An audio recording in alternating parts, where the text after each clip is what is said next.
সূরা ফুরকানের 68 নম্বর আয়াতের প্রথম অংশে আছে, পৃথিবীতে যারা তিনটা অপরাধ করবে এদের শাস্তি আল্লাহ ডবল করে দিবে। এক নম্বরে আল্লাহকে যারা ডাকে, পাশাপাশি অন্য কাউকে যারা ডাকে, যে তিনটা পাপের শাস্তি আল্লাহ ডবল বললেন, ইদাফ লাহুল আযাব ইয়াউমাল কিয়ামাহ, কিয়ামতে আল্লাহ ডবল করে শাস্তি দেবেন। তার প্রথম পাপ আল্লাহকে ডাকে, মা আল্লাহি ইলাহান আখার, অন্য কাউকে তার সাথে জুড়ে দেয়। আর এটা বাংলাদেশে বেশি, যদিও রাজশাহী, খুলনা এ সমস্ত বিভাগগুলোতে এখনো অত জোরার ভাবে শুরু হয়নি, এগুলো চট্টগ্রাম, সিলেট বিভাগে চলছে। ওরা দেখবেন আল্লাহকে ডাকে কিছুক্ষণ, এরপরে আলী বাবা, শাহ আলী বাবা, কেল্লা বাবা, ফতে বাবা। কোথায় পেয়েছেন আপনি? কিসের ফতে বাবা? রাসূলুল্লাহর নামেও জিকির করা জায়েজ নেই, নবীজির নামে শুধু দরুদ পড়া জায়েজ আছে, জিকির করা জায়েজ আছে কার নামে? আরো জোরে বলেন, ওয়ালিল্লাহিল আসমাউল হুসনা ফাদউহু বিহা ওয়াযারুল্লাযীনা ইউলহিদুনা ফি আসমাই। সূরা আরাফের 180 নম্বর আয়াতের প্রথম অংশে আছে, আমার অনেক নাম আছে সুন্দর সুন্দর, যে নামে পারো ডাকো, কিন্তু সাবধান আমার নামকে ইলহাদ করবা না, পরিবর্তন করে দিবা না, আমার নামকে উলট পালট করে ডাকবা না। এই ঘোষণা কার? এটা রেকর্ড হচ্ছে, সারা দেশে কালকে যাবে। আমি সবাইকে সামনে নিয়ে বলছি, আজকে থেকে আল্লাহর সাথে অন্য কাউকে আপনি আর ডাকবেন না, সে যেই হোক। এতে যত বড় সুন্নি হোক, আপনাকে যদি বুঝ দেয় যে না এ বাবার মাধ্যমে ইসলাম পেয়েছি, এই জন্য ডাকা লাগবে, কিসের বাবা? এ পৃথিবীতে ইসলাম এসেছে যার মাধ্যমে, আমাদের নবী মুহাম্মদুর রাসূলুল্লাহ, তার নামেও তো জিকির করা জায়েজ নেই। আর আপনার বাবা? কোরআনে কারিমে আল্লাহ নিজে জানালেন, আল্লাহর সাথে অন্য কাউকে যদি কেউ ডাকে তার শাস্তি হবে কয়টা? আরো জোরে। সুতরাং আমার যে তাহেরি ভাইয়ের মতো যেন আল্লাহ আল্লাহ করার পরে কেল্লা বাবা, ফতে বাবা জীবনও ডাকবেন না, ভ্রান্ত ধারণায় আছে তারা। এখন যদি বলেন ওনারা আয়াত পড়েনি, আয়াত তো আমিও পড়েছি, উনি এইভাবে যদি বুঝতেন যে মাআল্লাহি ইলাহান আখারা, আল্লাহর সাথে অন্য কাউকে যারা ডাকবে তাদের শাস্তি হবে ডবল। যদি বানিয়ে বলি, যারা আলেম আছে বলেন তো। দ্বিতীয় নম্বর তো এতক্ষণ বললাম যে মানুষ হত্যা করলে তার শাস্তি ডবল হয়। 3 নম্বরে ওয়ালা ইয়াজনুন, জিনা করা যাবে না। জিনা আছে না নেই দেশে? এখন এই যে যারা ধরা পড়ছে, এগুলোর প্রকাশ্য ভিডিও, অডিও, জিনা সব প্রকাশ পেয়ে যাচ্ছে। আপনি চিন্তা করেন, 80 বছর 85 বছর বয়স, তার হাতের জেনা, মুখের জেনা, বাকিটা নাই বললাম। কোথায় নেমেছে তার চরিত্র বলেন তো? জেনা থেকে বাঁচার জন্য একটা ঔষধ বলছি, যেহেতু সবার জীবনে যৌবন আছে, আসতে পারে এরকম, আল্লাহ পাক নিজেই 2টা ঔষধ দিয়েছেন, আজকে থেকে আপনি প্রয়োগ করবেন। সূরা নূর 30 নম্বর আয়াত, লিল মুমিনিনা ইয়াগুযু মিন আবসারিহিম ওয়া ইয়াহফাযু ফুরুজাহুম যালিকা আযকা লাহুম ইন্নাল্লাহা খাবীরুম বিমা ইয়াসনাউন। আমি যুবক মানুষ, আমি সহ যত মানুষ এখানে আছি, এই শাস্তি কিন্তু ডবল হবে যদি জেনা আপনার জীবনে থাকে। 1 নম্বরে, হে নবী আপনি মুমিন না পুরুষদেরকে বলেন তারা যেন চক্ষুনি নিম্নগামী করে রাখে পরনারী থেকে। তাহলে আজকে থেকে ওষুধটা অ্যাপ্লাই করবেন, পরনারী দেখলেই চোখ নিম্নগামী হয়ে যাবে, সে যত সুন্দরী হোক আর কালো হোক। কথা বলেন না কেন? 2 নাম্বার, ওয়াহফাযু ফুরুজাহুম, তাদের লজ্জা স্থানকে তারা যেন হেফাজত করে। এই 2টা কাজ যদি আপনি করতে পারেন, যালিকা আযকা লাহুম, এইটাই সবচাইতে পবিত্র পন্থা। আপনাকে বাকিটা আল্লাহ করবে। আমি সহ যারা আছি আজকে থেকে পরনারী, সে মোবাইলে দেখেন, কম্পিউটারে দেখেন আর চোখের সামনে দেখেন, যেখানেই দেখবেন চোখ নিম্নগামী হবে না আরো খুলে রাখবেন? বলেন। সুতরাং এই মুহূর্তে যাদের মোবাইলে এরকম কিছু আছে যেটা দেখলে আনন্দ লাগে, অন্য কেউ দেখলে লজ্জা লাগে, এই মুহূর্তে ডিলিট করা লাগবে। এরকম কোন মহিলার ছবি, ড্যান্স, অর্ধ উলঙ্গ উলঙ্গ যে সিনেমাগুলো যা আছে, যার কাছে যা আছে এই মুহূর্তে ডিলিট করেন। করেন করেন, তাড়াতাড়ি করেন, 30 সেকেন্ড সময় দিলেন, নেন। না না, ওয়াজ কিসের? ওয়াজ শুনতে এসেছে, এক্ষুনি আমল করা শুরু করা লাগবে। অন্তত এখন যদি লজ্জায় কেউ নাও করেন, বাড়ি যাওয়ার সময়, বাড়ি যাওয়ার আগে সব ডিলিট করে বাড়ি যাবেন। কারা কারা হাত তোলেন তো? এই দেখেন উল্টা পাল্টা লোক এখানে আছে, আমি জানি।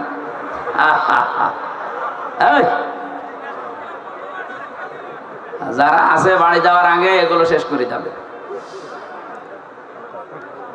জেনা থেকে বাঁচা এটা আল্লাহর রহমত ছাড়া সম্ভব না। বিশেষ করে আমাদের যে জামানা চলছে এখন, তো প্রত্যেকটা জায়গা জেনা দিয়ে পরিপূর্ণ করে দিয়েছে। বিশেষ করে 15.5 বছরে যা করেছিল, কথা বলেন ঠিক কিনা? জাতিকে আমাদের বাঁচাতে হবে। আমি বলছিলাম, মেয়েটা ডাক দিয়ে বলে, হে রাসূল, আমি যেহেতু জেনা করে ফেলেছি, এখান থেকে যদি মুক্তি পেতে হয় তাহলে যে শাস্তি আছে আল্লাহর কোরআনের, ওইটা প্রয়োগ করেন। ওই শাস্তি যদি হয়ে যায়, দুনিয়াতে কোনো অপরাধের শাস্তি যদি হয়, ওই শাস্তির জন্য আল্লাহ কিয়ামতে আর বিচার সাজাবেন না। শেষ। আপনি যদি আজ চুরি করেছেন, যদি হাত কেটে দেওয়া হয়, তাহলে কিয়ামতে এই বিচার আল্লাহ করবে না। মানুষ হত্যা করেছেন, দুনিয়ায় যদি আপনাকেও মেরে ফেলা হয় বা দিয়ত দিয়ে যদি আপনি পার পেয়ে যান, তাহলে আপনাকে কিয়ামতের দিন আল্লাহ আর বিচার করবে না। জেনা করেছেন, বিচার হয়ে যাক, কিয়ামতে আল্লাহ এই বিচার আর করবে না। তাহলে আমার প্রশ্ন হচ্ছে, যারা 15.5 বছরে জুলুম, অত্যাচার, নির্যাতন, গুম, খুন, আয়না ঘরের সাথে যারা জড়িত, তারা এই অপরাধগুলো যদি মাফ করাতে চান, যার কাছে অপরাধ করেছেন তার কাছে স্বীকার করে ওর ক্ষতিপূরণ দিয়ে দেন। আমি কথা বোঝাতে পেরেছি? আপনি আয়না ঘরে রেখেছিলেন যাদেরকে, তাদের কাছে যে বলেন যে তোমার বিশাল ক্ষতি করে দিলাম। এই যে ব্যারিস্টার আরমান, আমান আজমি সহ আমি 14 বছরের মানুষ ওখানে দেখেছি আছে। কেউ 5 বছর, 7 বছর, 8 বছর, 10 বছর, 14 বছর করে আছে। এত বড় বড় নখ হয়ে গেছে, চুল দাড়ি গোপ, মনে হচ্ছে কেউ জঙ্গল থেকে বেরিয়ে আসতেছে। রিমান্ডে যখন আমার মাটির নিচে নিয়ে যেত, কিছু মানুষকে দেখেছি এই নখ দিয়ে খসিয়ে খসিয়ে ওই দেওয়ালের সাথে মাটির নিচে লিখে রেখেছে, ভাই যদি কেউ বাইরে যেতে পারেন এই নাম্বারে জানাবেন যে আমি বেঁচে আছি। আমি টের পাচ্ছি একটা মানুষ 10 বছর, 14 বছর জানে না যে কোন বছর চলছে, জানে না এটা যে কি মাস তাও তার জানা নেই, কি বার তাও জানে না, কয়টা বাজে তা তো জানে না। অথচ তার মাথার উপর দিয়ে গাড়ি ঘোড়া চলছে, মানুষ চলছে, হালকা আওয়াজ পাওয়া যেত। এই ছেলে এখানে কি করেন? কি ইয়ার কি মারাস নাকি? দেন না মেয়ে, দেন। এখান থেকে যান, দাঁড়ান, যান। আবার দাঁড়িয়ে আছে কোন কারণে? যান এখানে, যান। কথা বলা যাবে না। কি কঠিন ভয়ঙ্কর পরিস্থিতি, শুনলে আপনাদের ভয় লাগে। আর আমরা নিজে ফ্রেশ হয়েছিলাম মাত্র 10 দিন, আমি তাই পাগল হয়ে গেছি। আর একটা মানুষ 14 বছর আছে। আর আপনি এখন এই সমস্ত জিনিসের সাথে যারা জড়িত ছিল, ওরা যদি বলে আস্তাগফিরুল্লাহ, আপনি কি আল্লাহর কাছে দোষ করেছেন? আপনি দোষ করেছেন যার কাছে? এরকম বহু মানুষ এই 15 বছর আপনার কারণে ব্যবসা করতে পারে নাই।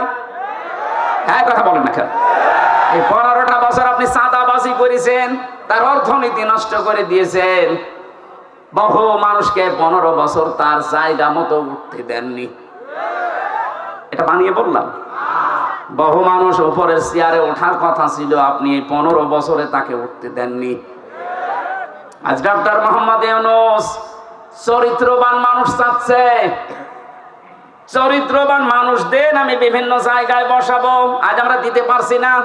কারণ 15.5 বছরের চরিত্রবান মানুষ যেখানে উঠবে ওই চেয়ার গুলোকে চরিত্রহীন মানুষ দিয়ে ভর্তি করে রেখেছিলেন। মানুষগুলোকে তো উঠতে দেননি, তেরা জায়গা মতো যাবে কি করে?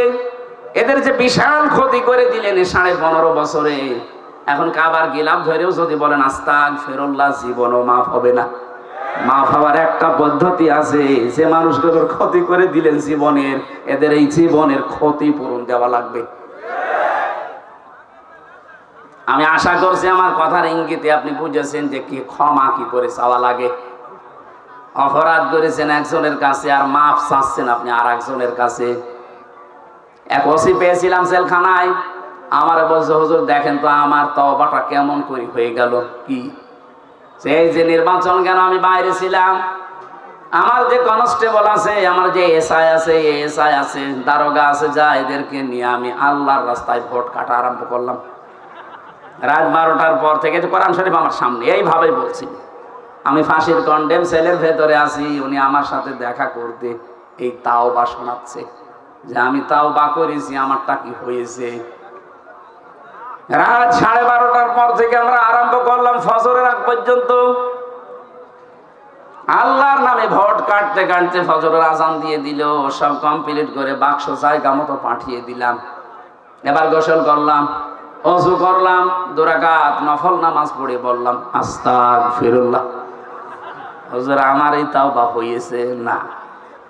আপনি তো আল্লাহর কাছে দোষ করেননি, আপনি দোষ করেছেন হামজার কাছে। এ মানুষটাকে এমপি বানাতে 3.5 লাখ থেকে 4 লাখ হামজার রায় লাগে।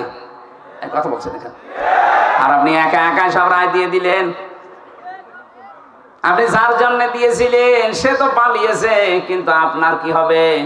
সব যাতে ভয়ঙ্কর কথা হচ্ছে আপনার এই 15.5 বছরের ভেতরে যারা ভোট দিতে পারে না এমন অনেক মানুষ মারা গেছে, তাদের কাছে আপনি মাপ চাবেন কি করে? এটা সবচাইতে ভয়ঙ্কর কথা। বেশি আছে যারা বাড়িতে বাড়িতে গিয়ে বললেন যে আপনার ভোট আমি দিয়েছিলাম, আপনি কিছু মনে করেন না, অন্তত এক একটা ভোট দিতে পারেননি, 10,000 করে টাকা দেবো, তাও তো সে মাফ করে দিতে পারে। কিন্তু যারা মরে গেল কব্বরে আছে তাদের কাছে আপনি মাফ চাবেন কি করে বলেন? এইটা বিশাল ক্ষতি করে ফেললেন, এই ক্ষতিপূরণ আপনি কিভাবে তুলবেন বলেন তো? এরকম ক্ষতি দেশে অনেকের হয়নি। মাফ নাই চাওয়া যায় জীবিত মানুষের কাছে, মরে গেছে মাফ চাবেন কি করে? কি করলেন বলেন আপনি? এখন নিজের কি ক্ষতি করলেন? এরকম ক্ষতি যেন সামনে কেউ আর না করেন। অনেকে এরকম ক্ষতি করার জন্য মশানে বসে আছে যে দাঁড়ান থালা হাতে আগে পায়। এই জন্যই তো বিচার ব্যবস্থায় যারা আছে শক্ত হওয়ার জন্য আহ্বান জানাচ্ছি। এমন বিচার করবেন আন্তর্জাতিক অপরাধ ট্রাইব্যুনালে, কিয়ামতের আগে যেন কেউ আটকে ওঠে মানুষ। তাছাড়া এটা বন্ধ হবে না। কথা বুঝতেছেন? আমার কথার সারাংশ এই মেয়েটা যেমন অপরাধ করার পরে, অনুশোচনা করার পরে বিচার নিজে নিয়ে এরপরে মারা গেছে, তার তওবা কবুল হয়েছে। আমরা চাই 15.5 বছরে যে অপরাধ করেছে, আপনি তো জানেন কি করেছেন। আপনার কলমের খোঁচায় কত মানুষের উপরে চেয়ারে উঠতে পারে না, এর নিচে নেমে গেছে। তা কি ক্ষতি করে দিলেন বলেন? অথচ আপনি জানতেন যে সব যোগ্যতা আছে। বিশ্ববিদ্যালয়ে যারা ফার্স্ট ক্লাস ফার্স্ট হয় তাদেরকে শিক্ষক হিসাবে রেখে দেয়, শুধু আপনার কলমের কারণে হয়নি। এই যে বিশাল ক্ষতি সারা দেশে যারা দায়িত্বে ছিল 1628টা চেয়ারে, এগুলো সব জালেম। বিশেষ করে 1628টা চেয়ারে যারা ছিল এগুলোর প্রত্যেকটা জালেম। আর কিয়ামতে এদের বিরুদ্ধে মামলা দেবে আল্লাহ নিজে, কারণ জালেমের বিরুদ্ধে মামলা হামজার না। আমিরে জামাত বলছে আমরা সত্যিকারের অপরাধীদের শাস্তি চাই, উনি সাধারণ ক্ষমা ঘোষণা করুক। আমরা যদি কিছু নাও বলি, জালেমদের বিরুদ্ধে মামলা সরাসরি দেবে কে? ইন্নামাস সাবিলু আলাল্লাযিনা ইয়াজলিমুনা নাস, সূরা শূরা 42 নম্বর আয়াত। আল্লাহ বলেন আমি নিজে জালেমদের বিরুদ্ধে মামলা দেব। এই কথাটা কত ভয়ঙ্কর টের পাচ্ছেন? যিনি বিচারপতি তিনি মামলার বাদী। এই জন্য আপনার জন্য আফসোস করা ছাড়া আমাদের আর কিছু করার নেই। আপনার জন্য ক্ষমা চাইলেও ক্ষমা হবে না, কারণ জালেমদেরকে আল্লাহ হেদায়েত দিচ্ছে না, দেবেও না। আল্লাহু লা ইয়াহদিল কওমাজ জালিমিন। ইয়াহদি এটা মুজারি, বর্তমান ভবিষ্যৎ, প্রেজেন্ট ফিউচার। এই জন্য জালেমদের জন্য আফসোস, সামনে যেন কেউ আবার জালেম না হয়ে যায়। কথা বলো না কেন? আমরা দেখতে পাচ্ছি বাংলাদেশে এখনো বুঝে হোক না বুঝে হোক, আবেগে হোক আর যেভাবে হোক, অনেকেই জালেম হওয়ার জন্য চেষ্টায় আছে। না, আপনি জালেম হবেন না, মাজলুম হন। মাজলুম হলে অসুবিধা নেই, কিন্তু জালেম হলে খবর আছে, আল্লাহর মামলার আসামি হয়ে যাবে, জান্নাত হারাম আপনার জন্য। চিন্তা চেতনার পবিত্রতা দরকার আমাদের। আমি তাজ্জিবিন শব্দ থেকে এসেছিলাম। আজ যাদের সবচাইতে বড় পবিত্র তাদের বিশ্বাস আকীদার, তাদের উপরে আপনি এই শব্দটাকে পুরা উল্টিয়ে বলছেন আপনার আকীদা খারাপ। এটা একটা জুলুম তাদের উপরে। এই কথা বললেন না কেন? তাদের আকীদা যদি খারাপ হবে, যে মানুষগুলোকে আপনি বিদায় করলেন, এদের প্রত্যেকের কাছে এই অফার ছিল যে আপনি শুধু দলটা ছেড়ে দেন, তাহলে আপনার ফাঁসির রশি গলায় থাকবে না, ফুলের রশি আসবে।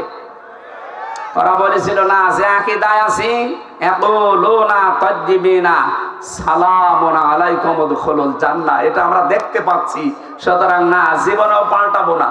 এই কারণে তাদের ফুলের মালা থেকে ফাঁসির মালা পর্যন্ত চলে এসেছে, নিজের আকীদা বিশ্বাস তারা পাল্টায়নি। আর আপনি জীবনে কোনোদিন ফাঁসির রশি দেখানোনি, ফতোয়া দিয়ে যাচ্ছেন আপনার আকীদা খারাপ।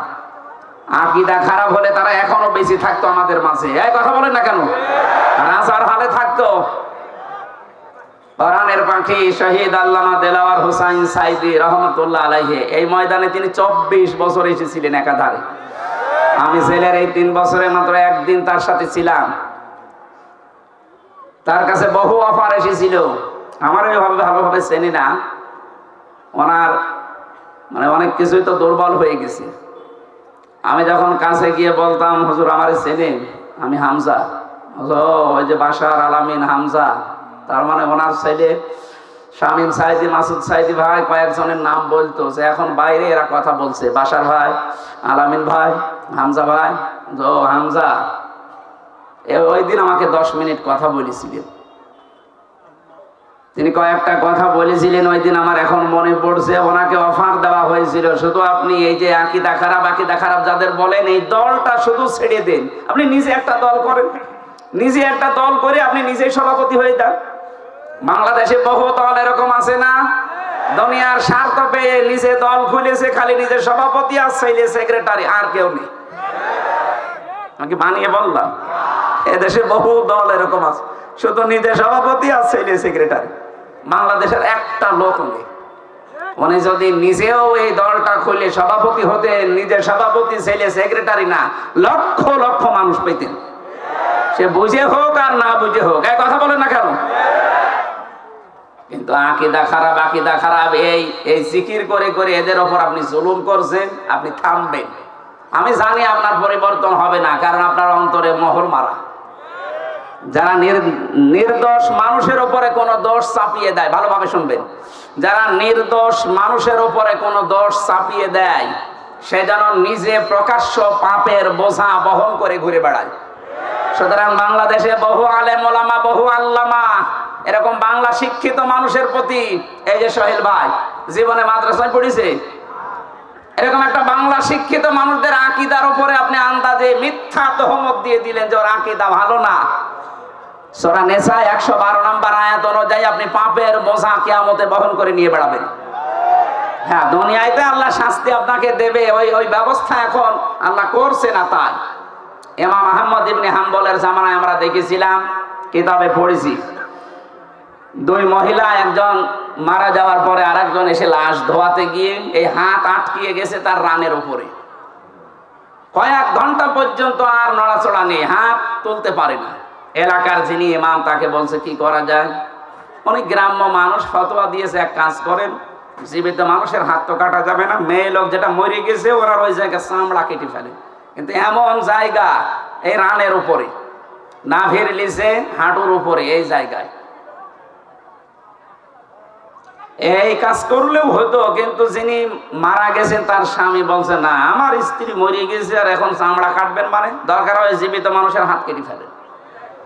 জীবিত মানুষের স্বামী যে আছে, কি বলেন, আমরা আসলাম উপকার করার জন্য, আর এখন আমাদেরই আপনি ক্ষতি করবেন? না, আমার স্ত্রী ভালো মানুষ, নেককার মানুষ, আমি আমার স্ত্রীর হাত কাটতে দেব না। আর একটু বড় ইমামের কাছে গেছি, আর একটু বড় জায়গায় গেছে, শেষ পর্যন্ত ওই দেশের প্রধান বিচারপতি ইমাম মালিক মদিনাতে থাকেন, তাকে ঘোড়ায় চড়ে প্রায় 80 কিলোমিটার দূরে এই ঘটনা নিয়ে আসলেন। ইমাম মালিক পর্দার আড়াল থেকে জিজ্ঞাসা করলেন, আমি ঘটনা বলার জন্য না, দুইটা শিক্ষা দেওয়ার জন্য, খুব খেয়াল করে শুনবেন, আমাদের এখানে বহু মানুষের এরকম গোনা হচ্ছে তাই বলছি। ইমাম মালিক জিজ্ঞাসা করলেন, মেয়ে কি করিস বলো? মেয়েটা বলে, ইমাম আমি কিচ্ছু করি নাই, আপনি আমাকে বাঁচান। ইমাম বলে, হ্যাঁ আমি বাঁচাতে পারি, যা যা হয়েছে তাই তাই তোমাকে সত্যি বলা লাগবে। বলে, হ্যাঁ আমি সব বলবো, বলো। আমি আসলাম বাড়ি থেকে, মেয়েটাকে চাদর দিয়ে চারদিকে ঘিরে নেওয়া আছে, তার প্রসাব পায়খানা পরিষ্কার করিয়ে আমি শুধু রানের উপরে হাত দেওয়ার সময় একটা মন্তব্য করেছিলাম। মন্তব্যটা এই, মারা যাওয়ার কিছুদিন আগে একটা পুরুষের সাথে বাড়িতে ঢুকতে দেখেছিলাম আমি, কিন্তু পুরুষটা কে এটা আমি ধারণায় আমার আসে নাই, চিন্তায় আসে নাই। পরবর্তীতে এই যে হাত লেগে যাওয়ার পর যখন সব দিকে হইচই পড়ে গেছে, তখন তার ছেলে আর স্বামীকে জিজ্ঞাসা করা হয়েছে যে এই কাজটা আমি করে ফেলেছি। আমি কিন্তু একটা ধারণা করেছিলাম এই মহিলার উপরে। কিছুদিন আগে, খুব বেশি হলো আজকে থেকে 7 দিন আগে, একটা পুরুষের সাথে তাকে আমি বাড়িতে প্রবেশ করতে দেখেছি। আমি ধারণা করেছিলাম তোমার উপরে তো ফিটফাট ভালোই লাগে, ভেতরে চরিত্র এত খারাপ এ পুরুষের সাথে, অথচ এটা ছিল তার আপন ভাইয়ের ছেলে। ভাইয়ের ছেলে তার জন্য কি হয় বলেন তো? ফুফু। কি হয়? 14 জন পুরুষের সাথে একজন মহিলার দেখা করা যায় যাচ্ছে, তার ভেতরে এটা একটা। কথা বলেন না কেন? 14 জন পুরুষের সাথে একজন মহিলার দেখা করা যায় যাচ্ছে, তার ভেতরে এটা একটা। নিজের আপন ভাইয়ের ছেলে, আপন বোনের ছেলে, এদের সাথে দেখা করা ফুফুর জন্য, খালার জন্য জায়েজ নেই? বলেন বলেন। তা আমি তো পর পুরুষ মনে করে আন্দাজে ধারণা করেছি, নিক্ষেপ করার কারণে আমার মনে হয় আল্লাহ হাত আটকিয়ে দিয়েছে। ইমাম মালিক বললেন, হ্যাঁ এটা আমি ধারণা করছি। কোরআনে কারিম এরকম একটা কথা আল্লাহ জানিয়েছেন, অমাইয়াকেসেবে খতিআতান আও ইসমান সুম্মা ইয়ারমি বিহি বারিআন ফাকাদ হিতামালা বুহতানা ওয়া ইসমাম মুবিনা। দুনিয়াতে এমন বহু মানুষ আছে নিজে পাপ করে, নিজে অন্যায় করে, আর অন্যায়টা যখন সংগঠিত হয়ে যায় তখন একটা নিরপরাধ ভালো নির্দোষ মানুষের উপরে দোষটা চাপিয়ে নিজে ভালো সাজে, সে যেন প্রকাশ্য পাপের বোঝা বহন করে নিয়ে বেড়াচ্ছে। আমার তো এই আয়াত পড়ার পরে মনে হচ্ছে বাংলাদেশে বিশেষ করে 15.5 বছরে বহু মানুষ এই আয়াতের সাথে 100 ভাগ মিলে যাচ্ছে।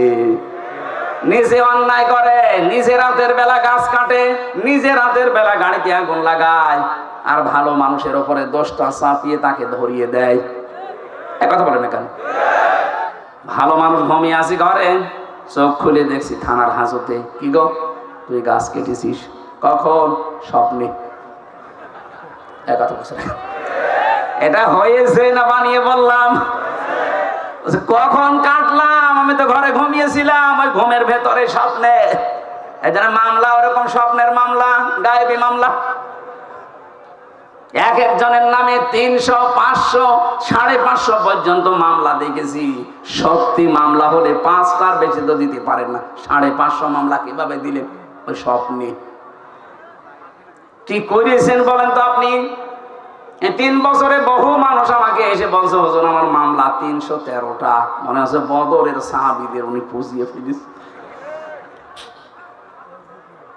ইমাম মালিক ডাক দিয়ে বললেন, আল্লাহর বান্দি, তুমি যে অপরাধ করেছো, এই যে আন্দাজে একটা নিরপরাধ মানুষের উপরে এটা নিক্ষেপ করার কারণে তুমি পাপের বোঝা বহন করে এখন নিয়ে বেড়াচ্ছ, আল্লাহ আটকিয়েছে এই কারণে। হ্যাঁ তোমাকে মুক্তি দিতে পারি, 2টা শর্ত মানা লাগবে। কোরআনে কারীম জানাচ্ছে, ওয়াল্লাযীনা ইয়ারমুনাল মুহসানাতি সুম্মা লাম ইয়াতু বিআরবা'াতি শুহাদা ফাজলিদুহুম 80 জালদা সামানিনা জালদাতান ওয়ালা তাকবালু লাহুম শাহাদাতান আবাদা ওয়া উলাইকা হুমুল ফাসিকুন। সূরা নূরের 4 নম্বর আয়াতে আল্লাহ দুইটা তথ্য দিয়েছেন। আল্লাযীনা ইয়ারমুনাল মুহসানাত, যারা নেককার সতী সাধবী নারীর উপরে জেনার তহমত লাগায়, অপবাদ দেয় ব্যভিচারের, সুম্মা লাম ইয়াতু বিআরবাআতি শুহাদা, 4 জন সাক্ষী জোগাড় করতে পারে না, আল্লাহ বলেন ফাজিলিদুহুম সামানিনা জালদা, তাদের প্রথম শাস্তি 80টা বেত মারা লাগবে।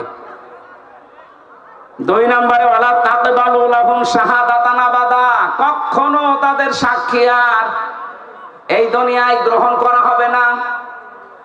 তুমি যেহেতু অপরাধ করেই ফেলেছো বিনা কারণে, একটা নিরপরাধ নেককার মহিলার উপরে জেনার এই তহমত লাগিয়েছো ধারণার মাধ্যমে, সুতরাং তোমাকে 2টা, 1 নম্বরে 4 জন সাক্ষী জোগাড় করা লাগবে। কোথায় পাবে? সাক্ষী আছে? নেই। এটা যখন নেই তোমার 2য় নম্বর। 1ম নম্বর সাক্ষী যখন নেই, তাহলে শাস্তি পাওয়া লাগবে। আর দুনিয়ায় যতদিন বেঁচে আছো কোনোদিন তোমার সাক্ষী গ্রহণ করা হবে না। বাংলাদেশে আয়াতটা যদি সংসদে কায়েম থাকতো, আল্লাহর কসম এদেশের বহু মিথ্যা মামলা এমনি মিটে যেত, কারণ সাক্ষী জোগাড় করতে পারতেন না। 2 নম্বরে যারা সাক্ষী ঠিক পর্যন্ত দিতে পারবে না, এই মানুষগুলোর কোনোদিন তাদের পক্ষে আর সাক্ষী দেওয়া বৈধ নেই, জায়েজ নেই, তাদের সাক্ষী আর গ্রহণ করা হতো না। আমার মামলার যারা আয়ু ছিল বলেন তো, এই কয়েকদিন আগে আমার মামলা সব খারিজ হয়ে গেছে, আদালত কর্তৃক প্রমাণিত যে আমি নির্দোষ, আমার কোনো দোষ নেই। তাহলে বিনা কারণে মামলার আয়ু থেকে যারা পালিয়েছে 2 বোন মিলে, ওনাদের পর্যন্ত এই মামলা শুনলাম একেবারে পর্যন্ত টপ টু বটম। যারা জড়িত এই মিথ্যা মামলা দিয়ে আমাকে 3টা বছর নষ্ট করে দিলেন জীবন থেকে। কথা বলেন না কেন? শুধু আমাকেই তো শেষ করেননি, আমার পরিবারটা, আমার 2টা মেয়ে, স্ত্রী, মা বাবা, আরো আমার হিতাকাঙ্ক্ষী যারা এই মানুষগুলোকে কষ্ট দিয়েছেন। এসে কোরআনের জন্য আমাকে যারা ভালোবাসতো সবাই কষ্ট পেয়েছে 3 বছর। তাহলে এই কাজটা যারা করলেন, আপনি তো সাক্ষী একটা জোগাড় করতে পারেননি।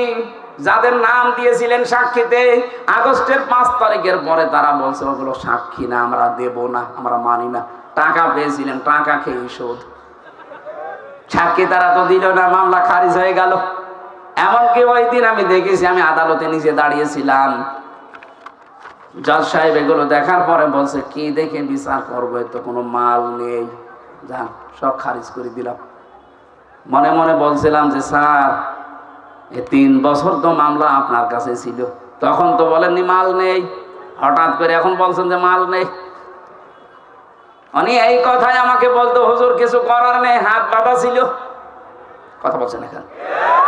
এতদিন পর্যন্ত হাত বাঁধা ছিল, এই জন্য কিছুই বলতে পারি না। এখন হাত খোলা আছে, যা আসবে এরকম কিছু পাইলে আমি খারিজ করে দেব। ওই দিন আমাদের একবারে 9 জনকে মামলা থেকে অব্যাহত দিয়ে দিয়েছে। আমরা চাই এদেশে শুধু একটা হাত খোলা ছিল, আর বাকি সব হাত বাঁধা ছিল। এখন যেহেতু সব হাত খোলা আছে, এজন্য কিছুটা ন্যায় বিচার পাওয়া যাচ্ছে। আগামীতে যারা আসবে এদেশে সবার হাত যেন আবু সাঈদের মতো এভাবে খোলা থাকে। হাত খোলা থাকলে নাই বিচার পাওয়া যাবে। এই যে যারা আমার মামলার আয়ু থেকে শুরু করে যারা জড়িত, এই মানুষগুলোর সাক্ষী আর কোনোদিন গ্রহণ করা হবে না। আর নিরপরাধ মানুষের প্রতি জঙ্গি মামলা দিয়েছিলেন, যেটা আমি জানি না। আপনি যদি আমাকে বলতেন যে শিবির করে, জামাত করে, তাও তো একটা মেনে নেওয়া যায়, তো তাও তো আমি সময় অ্যাক্টিভ ছিলাম না। আর আপনি আন্দাজে এমন মামলা দিলেন, জীবনের না আমি শুনিনি। যে যে অপরাধ করে না, ওই অপরাধে তাকে যদি কেউ অপরাধী মানায়, ওই অপরাধ যতদিন সে না করবে ততদিন তার মরণ হবে না। এখানে জঙ্গি নাটক যারা সাজিয়েছিলেন, আজপিরান সবগুলো তারা এই জঙ্গি মামলারই আসামি। বিশেষ করে কাউন্টার টেরোরিজমের ওই সময় যিনি প্রধান ছিলেন, ওর নাম মনিরুল। এই জঙ্গি শব্দটাকে পুঁজি করে দেশে বহু মানুষকে মাটির নিচে নিয়েছে, বহু মানুষকে জীবিত অবস্থায় জান কবজ করে ফেলেছে। এটা যারা সাজিয়েছিলেন আজ দেখেন তারা এই মামলার আসামি। কোরআনের কথা যে কত বাস্তব, যে অপরাধ যে করে নাই তার উপরে যদি বিনা কারণে ওই দোষ কেউ চাপিয়ে দেয়, ওই দোষে আল্লাহ তাকে আগে দোষী করায়। এগুলো যারা জড়িত তাদেরকে আল্লাহ এই অপরাধী এখন বানাচ্ছে। আপনারা শিক্ষা নেবেন, আন্দাজে বিনা কারণে নিরপরাধ মানুষকে যেন উল্টা পাল্টা দোষ দেবেন না। কথা বলেন না কেন? এরপরও যদি কারো শিক্ষা না হয়, আমার মনে হয় ওর কপালে হেদায়াত আর নেই। তুমি যেহেতু সাক্ষী জোগাড় করতে পারো নাই, তোমার শাস্তি এখন হবে কি? 2 নম্বরে সামানিনা জালদা, 80টা বেত মারা হবে। জাল্লাদকে নিয়ে আসো। 80টা বেত চলছে, 79টা হয়ে গেছে, হাত খোলে না। জাল্লাদ বলে, ইমাম কি করবো, আর একটা বাকি আছে। ইমাম সাহেব বললেন, দাঁড়ান, আমি কোরআনের আয়াতে 100% বিশ্বাস করি। আল্লাহ পাক কোরআনে কারিমে জানিয়েছে, ওয়া তাম্মাত কালিমাতু রাব্বিকা সিদকাও ওয়া আদলা লা মুবাদদিলা লিকালিমাতি। আমি আল্লাহ কোরআনে যত কথা দিয়েছি সব সত্য। সব কি? আরো জোরে বলেন। 2 নম্বরে ইনসাফপূর্ণ। 3 নম্বরে কোনদিন আমার কোরআনের কথা কিয়ামত পর্যন্ত কোনো পরিবর্তন হবে না, রদ বদল হবে না। 80টা তো দিয়েছি সামানিনা জালদা, জীবনও তো হবে না। 79টা হয়েছে, আর একটা বাকি আছে। ঠিক আছে, মারো। আর একটা যখন মারা হয়েছে সঙ্গে সঙ্গে হাত খুলে গেছে। আমি কি বোঝাতে চাইলাম বলেন তো? আন্দাজে একজনের উপরে বিনা কারণে দোষ চাপিয়ে দেবেন আর মনে করছেন আমার তো কিছুই হচ্ছে না। আপনি প্রকাশ্য পাপের বোঝা কিয়ামতে বহন করে নিয়ে বেড়াবেন। টের পাচ্ছেন কি বললাম? এরপরেও যদি আপনার বিবেকের এই দরজা না খোলে, কি দিয়ে আঘাত করলে খুলবে বলেন? আমরা সাবধান হব এখান থেকে। যেহেতু নসিহতমূলক কথা বলছি, এটা তো রাজনৈতিক মঞ্চ না। যারা ভুল করেছিলেন তাদের আমি পথ বললাম যে এইভাবে তাওবা করে ফিরে আসেন। আল্লাহ এরপরও যদি কাউকে পথ না দেখায়, এ দোষ কার? আল্লাহর দোষ। বারানি কারীম জানিয়েছে, ইয়া আইয়ুহাল্লাযীনা আমানু ইজতানিবু কাসীরাম মিনাজ যন্নি ইন্না বা'দাজ যন্নি ইসমুন ওয়া লা তাজাসসু ওয়া লা ইয়াগতাব বা'দুকুম বা'দা আইয়ুহিব্বু আহাদুকুম আইয়াকুলা লাহমা আখিহি মাইতান ফাকারিহতুমু ইলা আখিরি আয়াত। হে পৃথিবীর মানুষেরা, যারা ঈমানের দাবি করো তাদেরকে বলছি, আন্দাজে ধারণা করা থেকে বিরত থাকবা। আর এইটা করে করে আমাদের জীবনটাই 15.5 বছরে বিষিয়ে তুলেছিল। আন্দাজে ধারণা করত। এ ধারণা করা যে গুনার কাজ। তোমরা একে অন্যের পেছনে লেগে থাকবা না, এর কথা ওর কাছে লাগাবা না। এই যে দোষ চর্চা করা, মানুষের পেছনে লেগে থাকা, ফেসবুকে দেখতে পাচ্ছি এটা নিয়ে যুদ্ধ চলছে। এটা বন্ধ হওয়া দরকার। আপনি এমন এমন মানুষের পেছনে আন্দাজে দোষ চর্চা করেন, লেগে থাকেন, জানেন ওই লোকটার ভেতরের অবস্থা জানেন। আন্দাজে একটা মিথ্যা যে ছড়িয়ে দিলেন, আপনার কারণে ওর সম্মান নষ্ট হয়। কথা বলেন না কেন? এটা ফেসবুকে আজ দেখতে পাওয়া যাচ্ছে না? আন্দাজে একজন মানুষের পেছনে এমন লাগা লাগে মনে হয় ও সব জানে, অথচ পেটে বোম মারবে, ও কিছু বলতে পারবে না। আশা করছি এই গোনা থেকে আপনি মুক্ত হবেন এক্ষুনি। সঠিক না জেনে আন্দাজে কোনো কথা বলবেন না। আমি এর আগে কিছু বলে ফেলেছিলাম, আমি তওবা করে নিয়েছি। না, আমি মিথ্যা বলিনি, আমি ভুল তথ্য মিস্টেক হওয়ার কারণে বলে ফেলেছিলাম। তাও আমার নিজের কথা না, আমাকে বলা হয়েছিল, আমি যাচাই না করে বলেছিলাম। এখানে যাচাই না করে বললে যে ক্ষতি হয়ে যায়, এটা আমি টের পেয়েছি। এই যে ফারুকের কথাটা বলেছিলাম, এটা আমার কথা না। বগুড়াতে ওই দিন স্টেজে ওঠার আগে কওমি মাদ্রাসা মহাতামিম উনি আমাকে মোটরসাইকেলে নিয়ে যাচ্ছিলেন স্টেজে দিনের বেলা। ওই সময় আমাকে ওঠার আগে বললেন যে কিছুক্ষণ আগে ফারুকি কট খেয়েছে আর আসিফ মাহমুদ স্যার ওই জায়গায় ইন হয়েছে।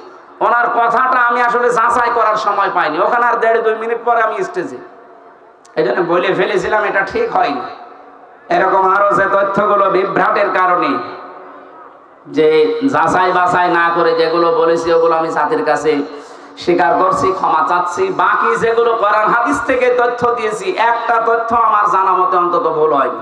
জেনারেল কিছু কথা হয়তো গড়মিল হতে পারে, মিথ্যা না, মিস্টেক হতে পারে। মিথ্যা আমি বলিনি কোনো তথ্য। কোরআনে কারিম তো প্রশ্নই আসে না, হাদিসেরও প্রশ্ন আসে না। জেনারেল যে কথা, বাংলা কথা কিছু বলা হয়, এর ভেতরে হয়তো যাদের কাছে শুনেছি এই মানুষগুলো ওই রকম গ্রহণযোগ্যতা সম্পন্ন মানুষ না। এই জন্য আমি জাতির কাছে এটা রেকর্ড হচ্ছে। ভুল করলে স্বীকার করা এটা দোষের কিছু না। এই কথা বলেন না কেন? এটা আমি কোরআনের পাখির কাছে শেষ শব্দ শুনেছিলাম যে ভুল কিছু করলে স্বীকার করবা, এর দ্বারা সম্মান আরো বাড়বে। কিন্তু আমাদের চরিত্র, বাংলাদেশের মানুষের ভুল করলে স্বীকার করা তো দূরের কথা, আরো বৃত্তি বাড়ে। এই কথা বলেন না কেন? এখনো পর্যন্ত যারা এই 5 আগস্টের সাথে জড়িত, এত বড় গণহত্যার সাথে, এখনো অনেকে স্বীকার করতে রাজি না। স্বীকার করেন, আপনি অনুশোচনা করেন, অনুতপ্ত হয়ে বলেন যে না, ভুল হয়ে গেছে, শাস্তি যা আছে দেন। তাহলে শাস্তি যা আছে, 165টা মামলা হয়েছে। আমার 2 মামলায় যদি 3 বছর হয়, 165টা মামলা তোমার তো মিথ্যা ছিল, আর আপনার জেনুইন মামলা। কথা বলেন না কেন? ডক্টর ইউনূস কয়েকদিন আগে ঘোষণা দেয়নি যে শুধু 5 আগস্টের বিচার না, 2006 থেকে 28 অক্টোবর থেকে শুরু করে 24-এর 5 আগস্ট পর্যন্ত যা হয়েছে সব বিচার আমরা করব। আর আমরা মামলা আমরা দেখতে পাচ্ছি এইভাবেই মামলা হয়েছে। সুতরাং 165টা মামলার যদি 1.5 বছর করেও শাস্তি হয়, কতদিন হতে পারে আপনি বলেন? আমার মনে হয় আপনি কবরে চলে যাবেন, এরপরে আবার জীবিত হবেন, এরপর আবার কবরে যাবেন। আমি মকিম গাজীকে পেয়েছিলাম জেলখানায়, বললাম ভাই কয় বছর আপনার জেল? বলছে 160 বছর। 160 বছর ওর জেল, ওর হায়াত আছে অতদিন, ও কবরে চলে যাবে না? আবার জীবিত হবে, আবার জেলে যাবে, তারপরও শোধ হবে কিনা আল্লাহ জানে। তা আপনি যা করেছেন, যদি সত্যি অনুশোচনা আসে আপনার ভেতরে, আমি যেমন ভুল করেছিলাম আমি স্বীকার করলাম, আপনি ভুল করেছেন, বলেন যে হ্যাঁ এই যে 3,732 জন মানুষ হত্যার সাথে আমি জড়িত, আমার নির্দেশে 6 সাল থেকে আরম্ভ হয়েছে, বলেন না কেন, অসুবিধা কি? কারণ আপনি তো বলেছিলেন লগে বইটা নিয়ে আসুন। এরা তো আর এমনি যেতে চায়নি, আপনি বলেছিলেন, এরা নিয়ে গেছে, আপনি হুকুমের আসামি। এই কথা বলছেন না কেন? এটাকে আমি মিথ্যা বলছি না সত্য? এটা একেবারে পানির মতো স্বচ্ছ দেখা যাচ্ছে। এক হিন্দু ড্রাইভারকে পেয়েছিলাম ওই 7 সালে, 6 সালের ঘটনার পরে। এখান থেকে যাচ্ছিলাম সিরাজগঞ্জ গোল চত্বর থেকে, মাহফিল ছিল আমার এই যে রায়গঞ্জ না রায়পুর আছে, এখানে ছিল। ওনারা মোটর সাইকেল দিয়ে গেল এই মোড়ে, তখন বাসে আসতাম, তখন কেবল দাখিল পরীক্ষা দিয়ে আলেমে পড়ি, এই সময় ওই ছোটখাটো মিলাদ পড়তাম। আমারে নিয়ে বাসে তুলে দিল। বাসের গাড়ির ড্রাইভার এই যে নাটোর রোডে, এই বনপাড়ার এই রোডে যাওয়ার সময় রাস্তার মাঝে একটা কুকুর মরিয়ে পড়ে আছে, পুকুরের উপর দিয়ে না দিয়ে বাম দিয়ে দিল, গাড়ি ঝাঁকি দিয়েছে। ড্রাইভারকে বললাম আপনি এমন করলেন, এখনই তো উল্টিয়ে যেত। আমার বলছে দেখছেন একটা কুকুর মরিয়ে পড়ে আছে, আমি আবার ডবল করে চাকা দেবো, আমার বিবেক নেই। আমি বললাম আরে ভাই তো মরা কুকুর, এ কি মেরে ফেললে কি আর না মারলে কি? ড্রাইভার আমার দিকে ঘুরে বলছো হুজুর আপনি কি আসলে হুজুর নাকি বেশ ধরেছেন? আপনি কেমন হুজুর? দেখছেন যে একটা মরা কুকুর পড়ে আছে, আমি ডবল করে গাড়ির চাকা চালাবো, আমার বিবেক নেই? হ্যাঁ। আপনার নাম কি? সুব্রত। তোমার নাম শুনে বুঝলাম ওর ইমান নেই, কিন্তু বিবেক আছে। কথা বলছেন এখানে? ওর গায়ে থাবা দিয়ে বলেছিলাম যে ভাই আপনার ইমান নেই, কিন্তু আপনার বিবেক আছে, যে মরা জিনিস আপনি আর ডবল করে মারলেন না। অথচ গত বছরে, এটা 7 সাল, গত বছরে 6 সালের অক্টোবরের 28 তারিখে আমার জসিম ভাইকে ওরা মেরে ফেলার পরে লাশের উপরে ড্যান্স দিয়েছে। এদেরকে মানুষ বলা যায়? এখনো পর্যন্ত যারা বলছেন না কি হয়েছে, কি হয়েছে, আপনার উপরে তো হয়নি। ওই জসিম যদি আপনার বাবা হইতো আপনি টের পেতেন। কথা বলেন না কেন? যার কাছে যে অপরাধ আমরা করি তার কাছে যে স্বীকার করব, অনুশোচনা করব, অনুতপ্ত হব, এটা আমাদের আদি পিতা করেছিলেন, এই জন্য সে মাপ পেয়েছেন। শয়তান করে নাই, এই জন্য সে মাপও পায় না। হযরত আদম আলাইহিস সালাম বলেছিলেন রব্বানা যালামনা আনফুসানা, হে আল্লাহ আমার ভুল হয়ে গেছে, আমি জুলুম করে ফেলেছি, তুমি যদি আমার উপরে রহমত নাজিল না করো, আমাকে যদি মাফ না করো, তাহলে আমি ক্ষতিগ্রস্ত হয়ে যাব। অন্যায় করার পরে স্বীকার করা, আফসোস করা, অনুশোচনা করা, অনুতপ্ত হওয়া, এটা আদম আলাইহিস সালামের খাসলত। কথা বলেন না কেন? আর অন্যায় করার পরে স্বীকার না করে আর্গুমেন্ট পেশ করা শয়তানের খাসলত। ও বলেছিল আনা খায়রুম মিনহু খালাকতানি মিন নার ওয়া খালাকতাহু মিন তিন, যে আমি একে সেজদা দেব মানে আমি আগুনের তৈরি আর ওটা মাটির তৈরি, আমার ভেতরে পাওয়ার আছে, শক্তি আছে, আমি সব জ্বালিয়ে দিতে পারি, আর ও তো মাটি, ও পড়ে থাকে, ও তো ক্ষমতাই নেই। শয়তান অহংকার করেছিল ক্ষমতার, পাওয়ারে, কিসে বলেন বলেন? শয়তান যদি ক্ষমতার অহংকার করার কারণে আল্লাহর কাছে দুইটা জিনিস থেকে চির বঞ্চিত হয়েছে, এক নম্বরে শয়তান কোনোদিন ক্ষমা পাবে না, দুই নম্বরে শয়তান কোনোদিন জান্নাত পাবে না। এই 15.5 বছরে যারা ক্ষমতার দম্ভ দেখিয়েছেন, যারা ক্ষমতার দম্ভ দেখিয়েছিলেন, বলেন তো এই শয়তানের সাথে মিলে যাচ্ছে কিনা? আমি কোরআনে কারিমে একটা আয়াত পেয়েছি, আল্লাহ পাক বলেন ফাতিলকা বুয়ুতুহুম খাওফিয়াতাম বিমা যালামু, আল্লাহ যেন হাত দিয়ে দেখাচ্ছে, হে নবী ওই যে ওই ঘরের দিকে তাকান, ফাতিলকা বুয়ুতুহুম খাওফিয়াতাম বিমা যালামু ইন্না ফি যালিকা লাআয়াতাল লিকাউমি ইয়ালামুন। এটা সূরা নামলের ভেতরে আছে, 52 নম্বর আয়াত। আপনি একটু তাকান না কেন? আমি হাত দিয়ে দেখাচ্ছি, ওই যে ওই ঘর, যে ঘরে বসে জালেমরা দুর্বিসন্ধি করত। আর সারা বাংলাদেশের 64 জেলার অবস্থা এক, যেখানে যেখানে জালেমরা দুর্বিসন্ধি করেছে ইসলামপন্থী মানুষদের বিরুদ্ধে, এই ঘরগুলো আজ আল্লাহ উজাড় গৃহ বানিয়ে দিয়েছে। আমার কুষ্টিয়ার খবর বলছি, সারা দেশের অবস্থায় কিন্তু একই। আপনি তাকান, এই ঘরগুলো আজ আল্লাহ মনে হচ্ছে হাত দিয়ে দেখাচ্ছে, ওই দেখ হানিফের ঘরের দিকে তাকা, টয়লেট বানিয়ে দিয়েছে, জাতীয় টয়লেট। আবু জাহেলের বাড়ি বানিয়েছিল আন্তর্জাতিক টয়লেট, এখানে তার আন্তর্জাতিক মানুষ আসে না, এই জন্য এটা বানিয়েছে জাতীয় টয়লেট। ইনোর বাড়ি বানিয়ে দিয়েছে জাতীয় টয়লেট। শুধু ওর বাড়ি না, ওর চেহারা পর্যন্ত মানুষ এখন পচা ডিম মারছে। এই কথা বলেন না কেন? এর চাইতে আল্লাহ কি দেখাবে আর বলেন তো? এটা তো কুষ্টিয়ার খবর বললাম, বাকি জেলাতে এর চাইতেও খারাপ অবস্থা, বিশেষ করে ঢাকা। এত জাঁকজমকপূর্ণ ছিল, কালকেই দেখলাম পেপারে, এত জাঁকজমকপূর্ণ ছিল যে জায়গাটা শুধু যেতে পারলে অনেকে চুমা খেত, সেই জায়গাটা এখন উজাড় গৃহ হয়ে গেছে। এই 3 মাসের ভেতরে সেই জায়গা মনে হচ্ছে শয়তান বাস করে। আপনি যেতে দেন এভাবে, আর কিছুদিন ওই জায়গাটাও আমার মনে হয় আবু জাহেলের বাড়ির মতো আন্তর্জাতিক টয়লেট হয়ে যেতে পারে। কাবা শরীফ যখন তাওয়াফ করছিলাম 16 সালে, হঠাৎ আমি উপরে আসলাম, দেখে আমার পেটে ব্যথা করছে। এক পুলিশকে ডাক দিয়ে বললাম, ভাই আমি তো এতক্ষণ ভালোই ছিলাম, আমার নিজের ভাষা না ওর ভাষা দিয়ে, যে এখন আমার পেটে ব্যথা করছে, কারণ কি? পুলিশ আমারে বলছে, ইয়া হাজি ওয়াল হজ্জা তাইনা বিলাদুকা। ও হাজি, দেশ কোথায়? যেহেতু মেন বাংলাদেশ, বাংলাদেশ থেকে এসেছি। আমার বলছে, আপনি জানেন না এটা কোন জায়গা? না তো। আবু জাহেলের বাড়ি, আপনি এখনো পায়খানা না করে দাঁড়িয়ে আছেন, তাড়াতাড়ি করে। আল্লাহ সত্যি ওর কথা মতো যে কাজ করে দেখে আমার পেটের ব্যথা ভালো হয়ে গেছে। আমার তো মনে হচ্ছে এরকমই কিছু সামনে হতে যাচ্ছে, নাই তো আল্লাহ ফা তিলকা দিত না। তিলকার আগে ফা আছে, যারা আরবি গ্রামার বোঝে ওদের জিজ্ঞাসা করেন। বালাগাত মান থেকে ফা শব্দটা 13টা অর্থে ব্যবহার হয়। সত্যি যে সমস্ত ঘরে বসে দুর্বিসন্ধি হয়েছে জুলুম করার জন্য, ওই ঘরগুলো আল্লাহ বাস্তবে এভাবে দেখিয়েছে। ফা তিলকা বুয়ুতুহুম, বাইতুনের বহুবচন বুয়ুত, তার মানে এদেশে বহু ঘরে এরকম জুলুমের কথাবার্তা বলা হয়েছে, দুর্বিসন্ধি করা হয়েছে। এই আয়াতগুলো আমার মনে হয় সামনে আমাদেরকে আল্লাহ একেবারে খাপের খাপ, মমতাজের বাপ দেখাবে। এই কথা বলছে না কেন? আপনাকে রাগ হয়ে গেল? এই জন্য ধারণা থেকে বেঁচে থাকবেন, উল্টা পাল্টা ধারণা করবেন না কারো উপরে।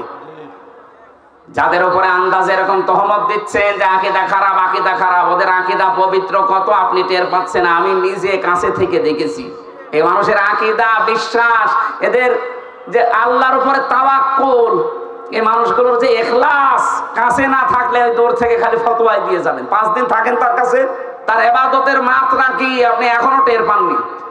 আন্দাজে সারা পৃথিবীর মানুষের মহব্বত আল্লাহ তার অন্তরের ভেতরে, তার মহব্বত সারা পৃথিবীর সৃষ্টি জগতের ভেতরে এমনি ঢুকিয়ে দেয়, কাজ করা লাগে। এই কথা বলছে না কেন? তার মতো চেহারার মানুষ নেই পরে তো মানুষের ভালোবাসা মহব্বত তৈরি হয় না। তৈরি হয় কেন?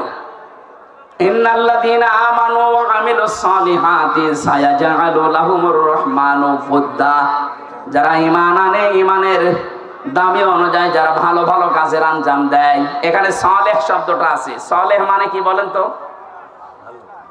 আমরা অনেকেই মনে করি সালেহ মানে নেককার, ভালো না। শুধু এতটুকু না, আধুনিক ব্যাখ্যা হচ্ছে সালেহ মানে যোগ্য।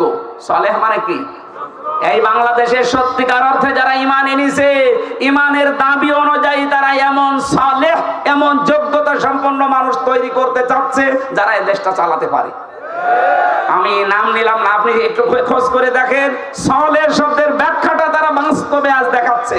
আজ আমাদের চিকিৎসা বিভাগে লোক নেই, তারা লোক তৈরি করছে। বিচার ব্যবস্থায় লোক নেই, তারা লোক তৈরি করছে। প্রশাসনে লোক নেই, তারা লোক তৈরি করছে। তা উল্টা পাল্টা লোক না, যোগ্যতা সম্পন্ন লোক। এই কথা বলে না কেন? সালেহ শব্দটা তারা বুঝেছে। আর এটার জন্য যাদের বই লেখাপড়া করা লাগে তাদেরও আকীদা খারাপ বলেন।